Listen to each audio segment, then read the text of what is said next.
కళ్యాణ్ చేసే పనికి ఓ లెక్క ఉంటుంది. అలాగే ఆయన సినిమా బిజినెస్ కూడా ఓ లెక్క ఆల్రెడీ ఫిక్స్ అయి ఉంటుంది.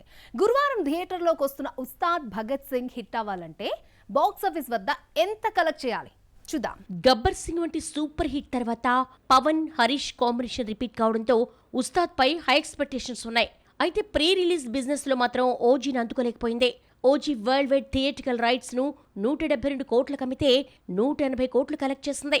ఓజీ రేంజ్ లో బిజినెస్ జరగకపోయినా ఉస్తాద్ థియేట్రికల్ రైట్స్ 130 కోట్లకు జరిగిందని తెలిసిందే. పవన్ సినిమాల్లో భీమ్లా నాయక్ ఫస్ట్ టైం 100 కోట్ల బిజినెస్ తీసుకొచ్చింది.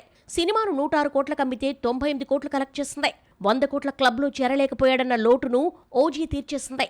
ఓజీ థియేట్రికల్ రైట్స్ 172 కోట్ల అమ్ముడైతే 180 కోట్ల షేర్ 300 కోట్ల గ్రాస్ కలెక్ట్ చేసింది. వీరమల్లు సినిమాకు హైప్ లేకపోయినా గ్యాప్ తర్వాత, అందులోనూ డిప్యూటీ సీఎం అయిన తర్వాత వస్తున్న సినిమా కావడం భారీ బిజినెస్ సొంతం చేసుకుంది. వరల్డ్ వైడ్ థియేట్రికల్ రైట్స్ 120 కోట్లకు అమ్మితే 70 కోట్లు మాత్రమే వచ్చింది. ఉస్తాద్ ప్రీ రిలీజ్ బిజినెస్ ఓజీని టచ్ చేయలేకపోయినా వీరమ్మలను దాటి 130 కోట్లకు అమ్ముడైంది. ఉస్తాద్ సక్సెస్ అనేది హీరోయిన్స్, డైరెక్టర్ హరీష్ కి చాలా ఇంపార్టెంట్. శ్రీలీల కెరియర్ లో పెళ్లి సందడి, ధమాకా వంటి 2 హిట్స్ తప్ప ముచ్చటగా చెప్పుకోవడానికి 3వ హిట్టే లేదు. తెలుగులో 2 ఏళ్ల క్రితం ఓకే చేసిన ఉస్తాద్ భగత్ సింగ్ ఒక్కటే చేతిలో ఉంది.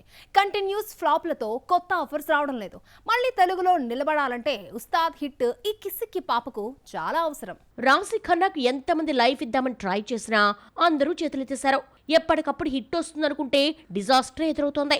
6 ఏళ్లుగా హిట్ లేకుండా గడిపేసింది. తెలుసు కదా, రిలీజ్ కు ముందే రాశి ఉస్తాద్ భగత్ సింగ్ లో పవన్ తో జత కట్టే ఛాన్స్ అందుకుని రిజల్ట్స్ కోసం వెయిట్ చేస్తోంది. గద్దనకొండ గణేష్ వంటి హిట్ ఉన్నా పవన్ కోసం 4 ఏళ్లు వెయిట్ చేసి చివరకు మిస్టర్ బచ్చన్ తో ముందుకొస్తే ఫ్లాప్ ఎదురైంది. ఈ గ్యాప్ లో బాలయ్య కోసం కథ రాసుకున్నాడు. చిరంజీవి హరీష్ కు గ్రీన్ సిగ్నల్ ఇచ్చినా ఛాన్స్ ఇస్తాడా లేదా అన్నది ఉస్తాద్ రిజల్ట్ పై ఆధారపడింది.